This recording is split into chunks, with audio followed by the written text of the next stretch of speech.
Doctors thought the fluid leaking from this 25-year-old man's ear was just a simple infection.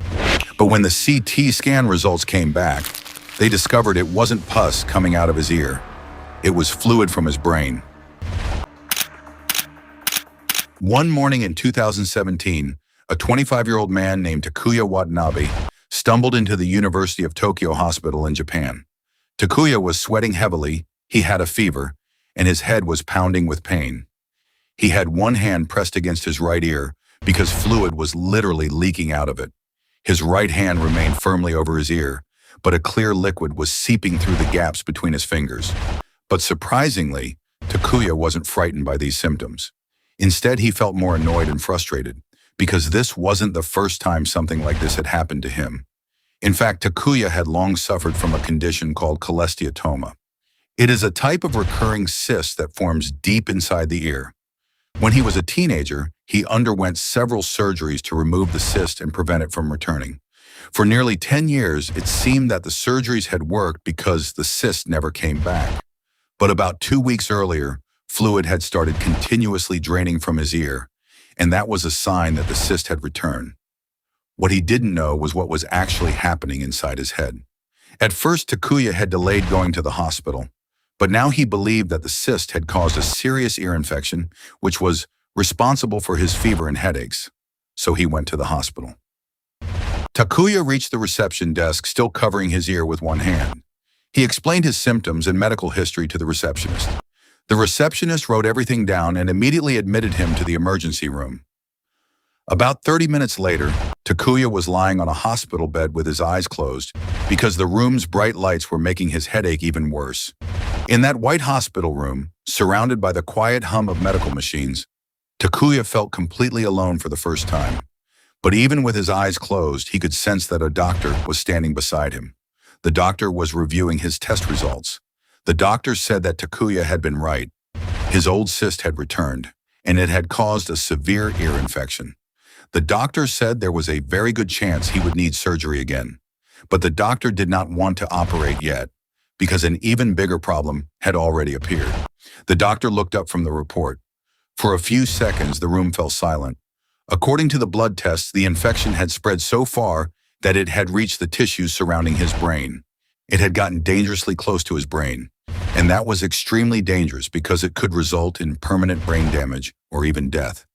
If the infection spread any further, Takuya could permanently lose his memory, or even his life. Hearing this left Takuya stunned, but more than anything, he was angry at himself. He knew that if he had gone to the hospital 2 weeks earlier, things might not have become this serious.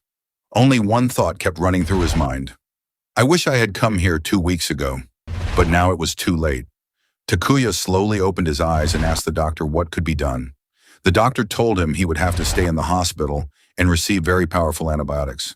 2 weeks later, the infection had improved, but one question still remained. If the antibiotics were working, then why hadn't the fluid stopped leaking from his ear? Takuya was still in the hospital. At that moment, he was being wheeled into a CT scanner, a large white ring-shaped machine that takes images of the inside of the head. By now, the antibiotics had eliminated the infection. But despite that, the fluid continued to drain from his ear. Even the doctors couldn't understand why it was still happening. So they ordered a CT scan to look inside his head and determine how they should proceed with surgery. For nearly 5 minutes, Takuya lay completely still while the machine took images of his skull. After the scan was finished, a nurse wheeled him back to his room. A short time later, a doctor entered carrying several reports. The doctor said that according to the CT scan, he no longer needed ear surgery.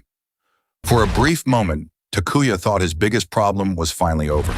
The news filled him with relief and happiness. But that feeling lasted only a second, because then the doctor's expression turned serious. The doctor remained silent for a few moments. Then he said, "Takuya, we've discovered a major mistake. There is no cyst in your ear. The real problem is far more terrifying." Then the doctor handed him an image from the scan. The moment Takuya saw it, he was stunned. His fingers tightened around the hospital bedsheet. The truth was that he had an extremely rare condition called Gorham-Stout Disease, also known as Vanishing Bone Disease. In this disease, the body begins breaking down and destroying its own bones. And in Takuya's case, the next image the doctor showed him changed everything. His skull was literally disappearing, as if a block of ice were slowly melting away. The fluid leaking from his ear was actually cerebrospinal fluid from his brain, escaping through holes that had formed in his skull.